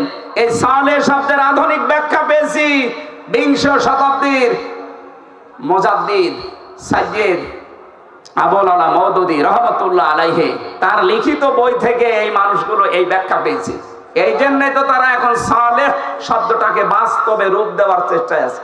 আমরা শুধু মসজিদের ইমাম ভালো এটা জানি, মাদ্রাসার মুহতামিম ভালো, অধ্যক্ষ ভালো জানি, কিন্তু আমরা চাই ডাক্তারও যেন রাজশাহীর ডাক্তার ফাতেমা সিদ্দিকার মতো হয়, ডাক্তার যেন ফরিদপুরের ডাক্তার শাহিন চদ্দারের মতো হয়, ডাক্তার যেন খুলনার ডাক্তার মতিয়ার রহমানের মতো হয়। এইরকম ডাক্তার বানাতে চাই, যোগ্য এবং সৎ। এই কথা বলেন না কেন? এই কর্মকাণ্ডে যারা নিজেদেরকে ইনভলভ করবে, আল্লাহ বলেন সায়াজআলু, সিন দিয়েছেন, সায়াজআলু লাহুমুর রহমানু উদ্দা। সৃষ্টি জগতের ভেতর একটা মহব্বত আমি আল্লাহ তার প্রতি তৈরি করে দেব। আমি তো বাস্তবে তাই দেখতে পাচ্ছি। লোকটা সেখানে যাচ্ছে আজ পঙ্গপালের মতো, মানুষ ভালোবাসায় একটু দেখার জন্য, শুয়ে দেওয়ার জন্য পঙ্গপালের মতো ছুটতেছে। কেন? তারা দেখা যায় না টিভিতে, তারা দেখা যায় না মোবাইলে। কি সমস্যা? কি শেষ করে দেবো? এটা দিলেন কেন এখন? কমন সেন্স নেই আমার কেন? কি সমস্যা? কি আপনি কথা শুনছেন না? তাহলে আমি কিন্তু জিজ্ঞাসা করবো সালেহ মানে কি। আধুনিক ব্যাখ্যা যদি বলতে না পারেন না, ওই খালি 1500 বছর আগের পড়া বাদ দিন। আমার মনে হয় বিরক্ত হয়ে গেছেন আপনারা না? শেষ করে দেব? কোরআনে কারীম থেকে 6666, 6636 দুইটা মতই আছে। একটা মত আমরা মানি, 6666 মানেন। এর ভেতরে একটা মাত্র আয়াত পড়েছি, 4টা কথা আল্লাহ দিয়েছেন আয়াতের ভেতরে। এক একটা শব্দের ভেতরে লক্ষ লক্ষ কথা। ফি জিলালিল কোরআনে আমি জেলখানায় বসে বসে দেখেছিলাম। ওখানে জিলালিল কোরআনটা আর তাফহিমুল কোরআনটা পাওয়া যায়, অন্যান্যটা নেই। কারণ যারা চায় তারা তো এই ধরনের মানুষ যায়, এরা সেভাবেই হোক ঢোকায়। আমি জিলালিল কোরআন থেকে আজকে তাফসির করছি না। আপনারা উঠে চলে যাচ্ছেন মানে? দু একজন যান, যুবক মানুষ যাবেন না, তাহলে কিন্তু সমস্যা আছে। হ্যাঁ, যুবক মানুষ যাবেন না। কারণ এখানে মেয়েদের, অনেক মেয়ের বাপ আসে জামাই খুঁজতে। এখন আপনি যদি 1-1.5 ঘন্টা 2 ঘন্টা পরে চলে যান, ও বলবে না, এর কাছে মেয়ে বিয়ে দিলে মেয়ে জাহান্নামে যাবে। এই জন্য আপনি নিজের পায়ে নিজে কোড়াল মারবেন না, অন্তত কিছুক্ষণ বসেন, কষ্ট হলেও। 1-1.5 ঘন্টা আপনি যদি বসে থাকতে না পারেন, আপনার বিয়ে করলে আপনার বউ মনে হয় টেকবে না। শেষে এই সিরাজগঞ্জের বদনাম হবে নাকি? আমি আর নিচে নামলাম না, তেলাওয়াত করছি, জবান খুলে সবাই পড়বেন। আউযু বিল্লাহি মিনাশ শাইতানির রাজিম, বিসমিল্লাহির রহমানির রহিম। ইয়া আইয়ুহাল্লাযীনা আমানু রুকউ ইলা আখিরি আয়া। এ পর্যন্ত থাক আজকে। এই ইরকাউ রুকু শব্দের যত ব্যাখ্যা আছে আমি টপ টু বটন চেষ্টা করব বলার। বাকি আসজুদু, ওয়াবুদু, আফআলুল খায়রা, এই 4টা। এখনো বেলকুচিতে 2টা মাহফিল আছে। এক জায়গায় আসজুদু নেব, এক জায়গায় ওয়াবুদু রাব্বাকুম। আফআলুল খায়রা এটা আরো বিস্তারিত। ভালো কাজ বলতে ধোকা খায় আমরা। ভালো কাজ কি আমরা এখনো জানি না অনেকে। আমরা চেষ্টা করব বলার। প্রথমটা শুরু করছি। আল্লাহ ডাক দিয়েছেন এখানে কোনো বেঈমানকে না, ইমানদারকে। সুতরাং বেঈমান যদি থাকেন আপনি চলে যান, ওই যে চলে যাচ্ছে চলে যান। না না, বেঈমানের জন্য আজকের আয়াত না, আজকের আয়াত ইমানদারদের জন্য। যান আপনি তাড়াতাড়ি চলে যান। এখন প্রশ্ন আসতে পারে, আমার যে ইমান আছে আমি কিভাবে টের পাবো? আমার যে বিশাল জোব্বা গায়, আমার মাথায় পাগড়ি, এত বড় টুপি, আমার ইমান নেই মানে? না, ইমান আছে কিনা সাহাবী প্রশ্ন করলেন। বিশ্বনবী বললেন, ইদা সাররাতকা হাসানাতুকা ওয়া সাআতকা সাইয়্যাতুকা ফাআনতা মুমিন। মুসলিম শরীফের হাদিস। যখন তোমার ভালো কাজগুলো তোমাকে আনন্দ দেবে আর অন্যায় কাজ করলে ভেতর থেকে একটা বাধা আসবে, তখন বুঝবে তোমার ইমান আছে। আপনি এবার বলেন তো, যে আপনার অন্যায় কাজ দেখলে আপনার কি ভেতর থেকে একটা বাধা আসে? না, আসে না। যাদের মোবাইলে বললাম উল্টাপাল্টা সিনেমা আছে, নভেল নাটক আছে, থিয়েটার আছে, যাদের উল্টাপাল্টা ছবি আছে, নিজে দেখলে আনন্দ লাগে, এই মুরব্বি দেখলে আপনার লজ্জা লাগে, তো এইরকম জিনিস থাকার পরেও আপনার মনে বাধা দেয় না, তাহলে আপনার ইমান থাকলো কি করে? বলেন না কেন? এই জন্য বলছে, বাড়ি যাওয়ার আগে দয়া করে ডিলিট করে দিন। আর এই নিয়ত করে যান যে যতদিন বেঁচে আছি, যেটা দেখা যায় না চোখ দিয়ে, আমি মরে গেলেও দেখবো না। এক কথা বলেন না কেন? এটা শুধু আপনারা, আমার দরকার নেই। আমি সহ যারাই আছি, অন্তত এই গোনা থেকে, চোখের এই গোনা থেকে আমরা আজকে মোবাইলটাকে পবিত্র রাখি। আমার এর ভেতরে আন্তর্জাতিক স্কলার যারা, বিশেষ করে ডক্টর নোমান আলী খান, ডক্টর জাকির নাইক, আর আমার খুব বাংলাদেশের সাজ্জাদ কামাল উদ্দিন জাফরি হাফিজাহুল্লাহ, ওনার লেকচার আছে। বাকিটা আমার মেয়ের কয়েকটা ছবি আছে, অন্য কিছু আর নেই। আর আপনার মোবাইলে খালি পরিমণির ছবি। এরকম মোবাইল দেশে নেই। বাড়ি যাওয়ার আগে ডিলিট করে দেবেন। ভালো কাজ যাদের আনন্দ লাগে না, অন্যায় দেখলে যাদের ভেতর থেকে একটা বাধা আসে না, ওর জুব্বা যত বড় হোক, ও যত বেলা জিকির করুক, ওর ইমান নেই। আমি আশা করি এই ছোট্ট কথা আপনি বুঝতে ফেলেছেন। এবার আল্লাহ ইমানদারকে ডাক দিয়ে ঘোষণা দিচ্ছেন, ইরকাউ, রুকু করো, রুকু করো। এই শব্দ বললে আমরা বুঝি এভাবে মাথা ঝোঁকানো না। রুকু শব্দের প্রধান অর্থ দুইটা। কোরআনে কারিমে এটা 42-43 নাম্বার আয়াত সূরা বাকারা আছে, ওয়া আকিমুস সালাতা ওয়া আতুজ যাকাতা ওয়ারকাউ মা'আর রাকিঈন। আল্লাহ পাক বলেন, নামাজ কায়েম করো, সম্পদ থাকলে যাকাত আদায় করো, আর রুকুকারীদের সাথে রুকু করো। তার মানে জামাতে হাজির হয়ে নামাজ পড়ো। এখানে রুকু মানে জামাতে হাজির হয়ে নামাজ পড়া, এক নাম্বার। দ্বিতীয় নাম্বার আমি পেয়েছি, এটা আছে সূরা মুমিনুনের ভেতরে। কোন মানুষ যদি রুকু সত্যিই করে না, সূরা জুমারের ভেতরে আছে 53, 54, 55 নাম্বার আয়াত। কোন মানুষ যদি সত্যিই রুকু করতে চায়, অবশ্যই সে মানুষের উচিত এই যে রুকু করলেন নামাজের জন্য, এ রুকু করার জন্য দাঁড়িয়ে গেলেন যে কাতারবদ্ধ হয়ে, রুকুকারীদের সাথে রুকু করো, জামাতবদ্ধ হয়ে এই কাজটা করো। একা রুকু করার চাইতে জামাতে রুকু করলে 27 গুণ সওয়াব বেশি হয়। কয় গুণ? এই 27টা পয়েন্ট ওখানে লেখা আছে। আপনি এখানে আল্লাহর একটা বিধান মাত্র পালন করবেন, রুকু। কি পালন করবেন? এই রুকুটা পালন করার জন্য যখন দাঁড়িয়েছেন কাতারবদ্ধ হয়ে, একবারের জন্য মনের ভেতরে চিন্তা আসে যে আমার দুই দিকেই দাঁড়াবে জামাত ইসলাম। যদি বিএনপি, আওয়ামী লীগ, জাতীয় পার্টি, চরমনার কেউ দাঁড়ায়, আর আমি পেছনে দিয়ে দেব। আসে? মনের ভেতরে আসে? এখানে তো আসে না। এই শিক্ষাটা আপনার ব্যক্তি, পরিবার, সমাজ, রাষ্ট্রে নিয়ে যাওয়া লাগবে। এখানে আল্লাহর একটা বিধান পালন করার জন্য যেমন সবাই এক হয়ে গেছি, এখান থেকে বের হয়ে যে 27টা সওয়াব এমনি দেবে না, 27 গুণ সওয়াব এমনি পাওয়া যাবে না। 27টা শিক্ষা আল্লাহ দিতে চান। এই 27টা শিক্ষা আমার পরিবারের, সমাজে, রাষ্ট্রে আমি মিলাবো। এর নাম রুকু। এই রুকু যদি আজ বাংলাদেশে আমরা সত্যি মেনে চলতে পারতাম, 27 গুণ সওয়াবের জন্য যারা এই ফজরের নামাজে কষ্ট করে উঠে শীতের সময় যান, এই 53 বছর সময় লাগার কথা ছিল না। রুকুটা বুঝলে 53 বছর আগে এই দেশের রুকু রাষ্ট্রীয়ভাবে কায়েম হয়ে যেত। আর ওইটাই চাই আমরা।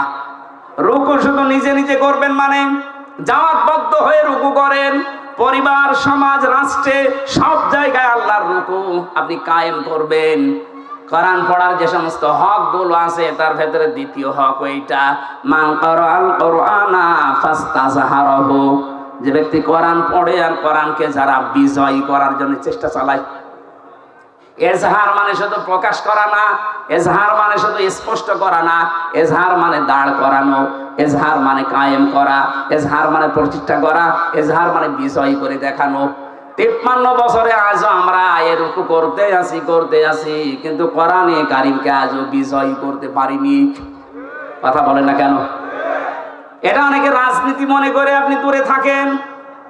কোন কারণে থাকেন আমি খুঁজে পাইনি। কোরআন পড়ছে সওয়াবের নিয়তি, অথচ কোরআনকে এজহার করার জন্য, বিজয় করার কোনো চিন্তা ভাবনা নেই। এগুলো বোঝাতে গেলেও বলে হুজুর এটা দুনিয়ার কাজ, রাজনীতি। এটা রাজনীতি হয় কি করে? ফাস্তাযহারাহু শব্দটা যারা বোঝে, অভিধান যারা বোঝে, আধুনিক অভিধান বেত্তা যারা লিখছে যে ফাস্তাযহারাহু মানে কোরআনকে যারা বিজয় করার চেষ্টা চালাবে, এই মানুষগুলো কোরআন পড়লে যে 4টা শর্ত আছে তাদের দ্বারাই আদায় হবে। কোরআন পড়তে হবে শুদ্ধ করে, কোরআন বুঝতে হবে, কোরআন নিজে মানতে হবে, 4 নাম্বার কোরআন মানুষকে মানাতে হবে। এই জন্য আমরা যারা রুকু, আল্লাহর নির্দেশ, রুকু করতে চাই, এখন থেকে রুকু করলে যেহেতু 27 গুণ সওয়াব হয়, রুকুকারীদের সাথে রুকু করলে এই 27 গুণ সওয়াব নিতে হলে পরিবার, সমাজ, রাষ্ট্রে 27টা শিক্ষা মেলানোর দরকার আছে না নেই? পরিবারের শিক্ষা কি রুকুর? সম্মানিত মা বোন যারা এসেছেন, দেখলাম বহু মহিলা বসে আছে বিভিন্ন জায়গায়। মা বোনদের রুকু হচ্ছে শুধুমাত্র মাজা ঝুঁকিয়ে না, এটাই শেষ না। আপনি 4টা কাজ করবেন দুনিয়াতে: নামাজ পড়া, রোজা রাখা, আর কালো বোরকা পরলেই মনে করছেন আমি জান্নাত পেয়ে গেছি, জীবনও না। নেককার সৎ যোগ্য মহিলা জান্নাতের জন্য যোগ্যতা সম্পন্ন হওয়ার জন্য 4টা কাজ করা লাগবে। তিরমিজি শরীফ। 1 নাম্বার, ইযা নাযারা ইলাইহা সাররাতুহু, যখন আপনার স্বামী বাইরে থেকে এসে আপনার দিকে তাকাবে, স্বামীকে আনন্দ দেবেন। কথা বুঝতেছেন? এই শব্দটা আজ বাংলাদেশে নেই। স্বামী বাইরে থেকে এসে পরিবারে আনন্দ পায় না, এই জন্যই বাধ্য হয়ে পরকীয়া প্রেম করে। দেখলেন? হ্যাঁ, এরা যে পায় না, পরকীয়া প্রেম করে। সম্মানিত মা বোনেরা, কার স্বামী জি বলেছে আপনি শুনতে পেয়েছেন? আজকে থেকে একটু বাড়িয়ে দেবেন আদরটা। 2 নম্বরে, ওয়াইদা গাবা আনহা হাফিজাতুহু, স্বামী যখন বাইরে যাবে তখন স্বামীর সম্পদ, স্বামীর সন্তান, নিজের ইজ্জত, সতীত্ব, নিজের লজ্জাস্থান, শরীর, এগুলো হেফাজত করে রাখবেন। অথচ অধিকাংশ মেয়েরা এখন স্বামী বাইরে গেলে দিন পায়। কথা বলে না কেন? মেয়েরা মোবাইলেও যদি কথা বলে, কোন ভাষে কথা বলবে আল্লাহ কোরআনে দিয়েছেন।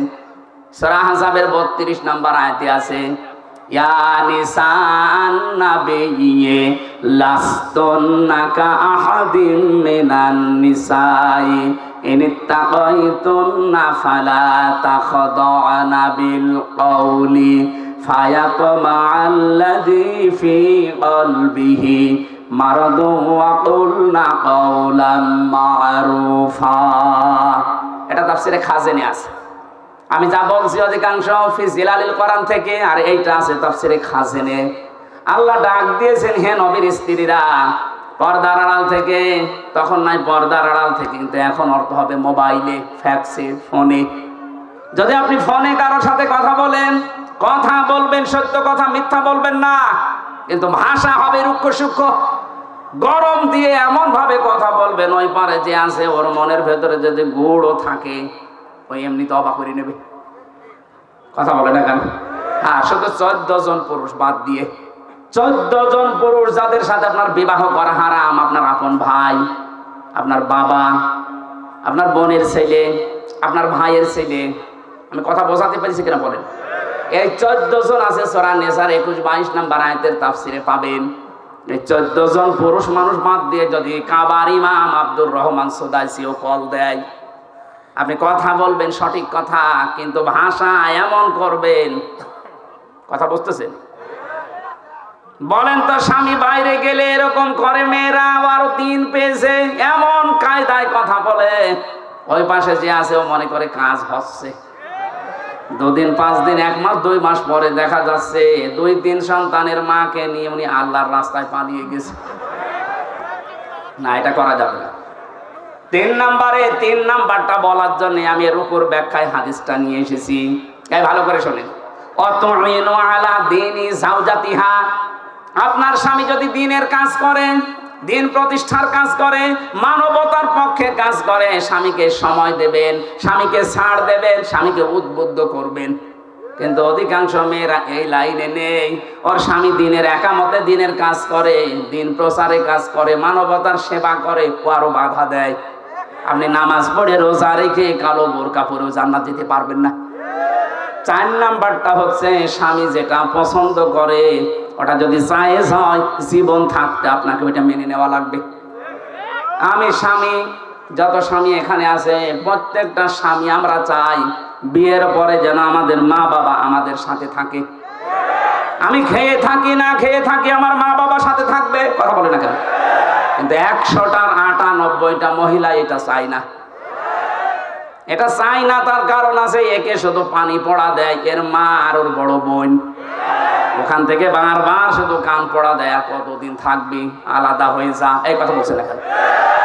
এরকম ছোট মনের বউ আছে? কার আছে হাত তোলেন তো? একজনের আছে। সম্মানিত ভাই, সম্মানিত মা বোনেরা, না আপনার রুকু হচ্ছে না। কিসের রুকু করেন আপনি? যে 4টা বললাম একটাও মিলাতে পারলেন না। আশা করছি এই 4টা কথা মেনে নেবেন। এই রুকু যদি এভাবে আমরা পয়েন্ট আকারে দুনিয়াতে করতে পারতাম, এই পৃথিবীর চিত্রই পাল্টিয়ে ফেলতে পারতাম। আর আমরা ওই রুকুই চাচ্ছি সামনে ইনশাআল্লাহ। আমি জেলে বসে মাওলানা মামুনুল হকের সাথেই ছিলাম। আমিরে জামাত ডাক্তার শফিকুর রহমান 4 দিন ছিলেন আমার সাথে। সেক্রেটারি জেনারেল অধ্যাপক মিয়া গোলাম পরোয়ার প্রায় 1.5 বছর ছিলেন আমার পাশে। এই সমস্ত মানুষ থেকে বিশেষ করে জীবন্ত শহীদ এটিএম আজহারুল ইসলাম, এই মানুষটাকে আমি 3টা বছর, উনি ছিলেন ফাঁসির কন্ডেম ছেলে। মাঝে মাঝে আদর করে আমাকে বই পাঠাতেন, প্রোডাক্টিভ মুসলিম, মধ্যম পন্থা, এমন সুন্দর সুন্দর বই। ওনার কাছে প্রায় 150-এর উপরে বই আছে। আমাকে বলতেন, হামজা আমি তো বাইরে যেতে পারি না, তুমি যদি যেতে পারো এই কথাগুলো জাতিকে পড়ে পড়ে শোনাবা। আমি আয়াত থেকে মধ্যম পন্থা, প্রোডাক্টিভ মুসলিমের উপরে, বিশেষ করে মুক্তিপণ এই আয়াতের উপরে আমি সাবজেক্ট বানিয়েছি। সামনে সময় আসবে ইনশাআল্লাহ আমরা বলবো। এই যে ওয়াসজুদু ওয়াবুদু ওয়াফআলুল খায়রা, প্রত্যেকটা শব্দ চিন্তা ভাবনা, প্রতিটি শব্দের ভেতরে লক্ষ লক্ষ কথা আছে। আমরা তাফসীর আকারে আবার সামনে কথা বলবো। আজকে তো মাহফিল 3টা চলছে, আমার শরীরও আর পারছে না, আর প্রায় 1.5 ঘন্টা হয়ে গেছে। ওই যে লিখিত যে বইগুলো আছে, ওই গাড়ি দেখা যাচ্ছে, জেলখানায় বসে করেছিলাম। 2 দিন আগে একটা পাবলিশ হয়েছে, সৃষ্টি জগৎ নিয়ে লিখেছি, ওইটা যাওয়ার সময় নিয়েছেন। আল্লাহুম্মা আমিন। লা ইলাহা ইল্লা আনতা সুবহানাকা ইন্নী কুনতু মিনাজ জালিমিন। রব্বানা যালামনা আনফুসানা ওয়া ইল্লাম তাগফির লানা ওয়া তারহামনা লানাকুনান্না মিনাল খাসিরিন। রব্বুল আলামিন, চাতক পাখির মতো তোমার বান্দা বান্দিরা কোরআনের কথাগুলো শুনছিল। যতটুকুই বলেছি এগুলো তুমি আমাদের প্র্যাকটিক্যাল লাইফে আমল করার তৌফিক দাও। এ বিশাল আয়োজনে যারা শ্রম দিয়েছে, টাকা পয়সা দিয়ে জান্নাত সাজিয়েছে, আল্লাহ এদের জন্য তুমি জান্নাত বরাদ্দ করে দাও। আগামীতে কোরআনের প্রচারের জন্য অনুষ্ঠানটা আরো বিশাল আকারে কবুল করে নাও। যত অতিথি এখানে এসেছেন, যত ভাই বোন এসেছে, মনের ভেতরে যায় আশা আছে অনেকের পূরণ করে দাও। চর্ম চোখে আমরা দেখতে চাই আল্লাহ, তোমার কালাম দিয়ে 56,000 বর্গ মাইল চলছে। 3টা বছর জালেমের এই জেলখানায় আমি অসুস্থ হয়ে গেছি। কথা বললে এখন কণ্ঠে আর বুকে ব্যথা করে। আল্লাহ তোমার কাছে হাজারো মানুষ নিয়ে দোয়া করছি, মুসাফির অবস্থায় আমাকে আগের অবস্থায় ফিরিয়ে দাও। আমার কণ্ঠটা, আমার শরীরটা তুমি দ্বীনের প্রচারের জন্য ভিক্ষা দাও। মা বোনেরা যারা এসেছে এদেরকে সুস্থ রাখো, ভালো রাখো। আমি সহ যারা অসুস্থ আছি শেফায়ে কামিলা আজেলা নসিব করে দাও। মাওলানা আব্দুল কুদ্দুস, মাওলানা হুসাইন মাহফুজ সহ যত আলেমরা এখানে আছে, আলেমদেরকে মঞ্জুর করো। স্টেজে বহু আলেম বসে আছে, অধ্যক্ষ আলী আলম সহ মাওলানা আলাউদ্দিন শাহ নাম না জানা যত আলেম এখানে এসেছে, আলেমদেরকে আলেম হিসাবে কবুল করে নাও। এলাকায় মাটির নিচে যত মানুষ ঘুমিয়ে আছে আল্লাহ কোরআনের ইজ্জতে মাফ করে দাও। বারাকাল্লাহ বারাকাল্লাহ বারাকাল্লাহু লানা ওয়া লাকুম ফিল কোরআনিল আযীম। লা ইলাহা ইল্লাল্লাহু মুহাম্মাদুর রাসূলুল্লাহ। আসসালামু আলাইকুম।